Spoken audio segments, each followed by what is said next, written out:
Welcome to star 9 news. Tirupati జిల్లా కోట పట్టణంలో బుధవారం వైఎస్ఆర్సీపీ కోట మండల కన్వీనర్ పలగాటి సంపత్ కుమార్ రెడ్డి ఆధ్వర్యంలో నిర్వహించిన బూత్ కమిటీ సభ్యుల సమావేశానికి గూడూరు నియోజకవర్గ సమన్వయకర్త మేరీగా మురళి ముఖ్య అతిథిగా హాజరయ్యారు. రాబోయే ఎన్నికల కార్యాచరణపై వైఎస్ఆర్సీపీ నాయకులు, కార్యకర్తలకు ఆయన దిశానిర్దేశం చేశారు.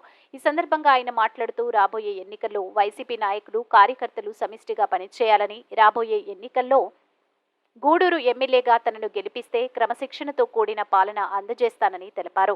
రాష్ట్ర ముఖ్యమంత్రి వైఎస్ జగన్మోహన్ రెడ్డి వద్ద ఇటువంటి గౌరవాన్ని అయితే దక్కించుకున్నానో అదేవిధంగా గూడూరు నియోజకవర్గాన్ని అభివృద్ధి బాటను నడిపించి నియోజకవర్గ ప్రజల వద్ద అదే గౌరవాన్ని సంపాదించుకుంటా అని అన్నారు. ఈ సందర్భంగా ఆయన మాట్లాడారు. ఈ కార్యక్రమంలో కోట, వాకాడు, చిట్టమూరు మండలాల వైసీపీ నాయకులు, కార్యకర్తలు, అభిమానులు పాల్గొన్నారు. ఎట్టి పరిస్థితుల్లో కూడా బతకలేరు అనే సందేశాన్ని ఏదైతే ఇచ్చారో అది లగ్న సత్యం అందరూ తెలుసుకోవాలి. ఎందుకంటే ఒకప్పుడు ఎస్సీ ప్లాన్స్, సబ్ ప్లాన్స్ ఉన్నాయి, ఎస్టీ సబ్ ప్లాన్స్ ఉన్నాయి, బీసీ సబ్ ప్లాన్స్ ఉన్నాయి. కానీ అవన్నీ కూడా వేరే కొద్ది మందికే ముందు కాస్తున్నటువంటి వ్యవస్థ.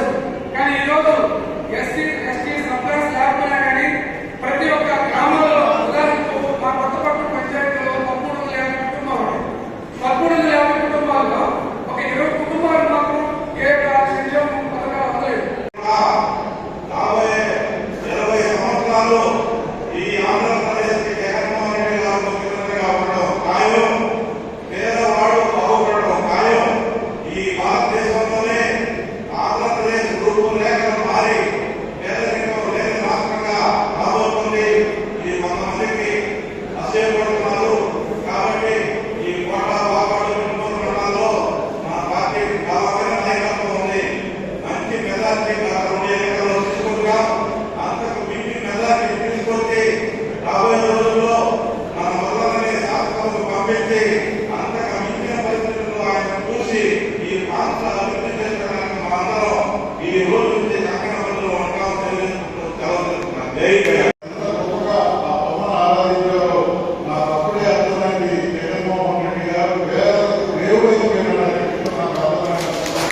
మీరందరూ